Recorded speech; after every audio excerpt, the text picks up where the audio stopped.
अक्षय तृतीया दिन आज्ञामाल प्राप्त होगापर रथ कार्य आरंभ होता है। हेलो भाई भाई मैंने सब केमती अच्छे भल अच्छा ना समस्त मोर हृदय नमस्कार। आ वीडियो को आपको सुस्वागत। आम टे ओडिशा टे आज वर्षा होमती लघुचाप अच्छी 11 तारिख जाए से कथा छाड़ू। आज आम डिस्कसन करिया कि आमर जो टॉपिकटा अच्छी कि एत काठ रथ यात्रा तीन रथ एत काठ कौटू आसे। फर्स्ट कथा तो हूँ जो मान सब भावना अच्छी कि ये काठ सब नेपाल नेपाल राजा पठाऊँ नेपाल जी मुख्य अच्छे माने नेपाल देश आसटा हूँ पूरा पूरी भाव भूल। कारण नेपाल कौन सहायता ओडिशा रे मिलूनी माने नेपाल राजा बा नेपाल देश कौन सहायता करनी। तापरे आपण भाविए कि कौटू ताले एत काठ आसुची।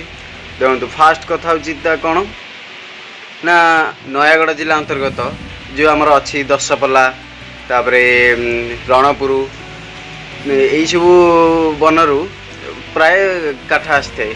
ता व्यतीत बौद्ध कंधमाल केन्दुझर गुमुसर इत्यादि इत्यादि वनांचल माने जिलार सब वनांचल बहुत काठ आसता है।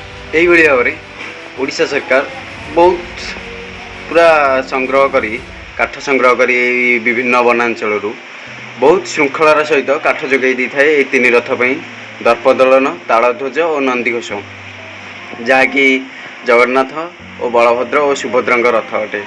आपड़ भावुए सब कि केवल कौन निम्ब काठ दरकार हुए रथ पाई ना से कथा भी मुझे भलसे बहुत भलसे आपको बुझेदेवी।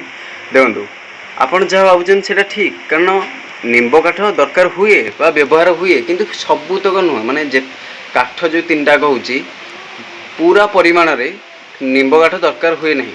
निम्ब काठ सहित शाल सौरा आषाण फासी धौरा विभिन्न प्रकार काठ सब माने निर्दिष्ट जातिर यही प्रजातिर काठ को संग्रह करा जाई रथ तैयारी करा जाउची। रथर माने रथ कार्य तो आप सब जानते अक्षय तृतीया आरंभ हो जाए। देखो फास्ट तार सब पर्याय सब अच्छी। प्रथम पर्याय कौन हुए प्रथम पर्याय काठ गंडियारा कौटी ना पूरी रथ खड़ा को आसता है। पुणी सेटा बसंत पंचमी बा सरस्वती पूजा पूर्वर आसी थाए। तापर सेकेंड पर्याय कौन हो ना रथ जो चिरा जाए तापे भी निर्दिष्ट दिन अच्छी कौटी ना आप सब पुणी निर्दिष्ट दिन अच्छी निर्दिष्ट स्थान अच्छी सब कहूँ शुणु।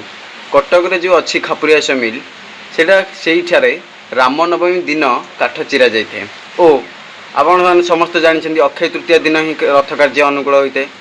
तापर से दिन ही रथ कार्य अनुकूल होता है। तापर पुणी कौन होता है रथ कार्य अनुकूल होगापर माने एमती मन इच्छा बढ़े जाए तैयारी कर दियंतनी माने निर्दिष्ट जातिर जमती विश्वकर्मा और महाराणा संप्रदाय लोक मैंने जाकि ही रथ निर्माण कार्य करती। तापर पुणी चित्रकार भी सेमती निर्दिष्ट जातिर होता आउ पुणी टोटाल आम रथर चक केतेटा तीन रथर चक मिसिकी 42टा कारण जगन्नाथर 16टा बलभद्र 14टा और सुभद्रा 12टा तीन रथ मिसी केते 42टा।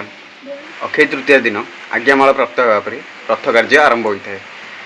तापर जहाँ इम्पोर्टाट माने जहाँ दरकारी तथ्य थिला रथ आरंभ होबाठू माने रथ कार्य आरंभ होबाठू रथ कार्य शेष पर्यंत ताहा आपण मु सब कहीदेची और केउठू आसुची केमिति आसुची और कौट सब तैयारी हुए सब कहीदेली।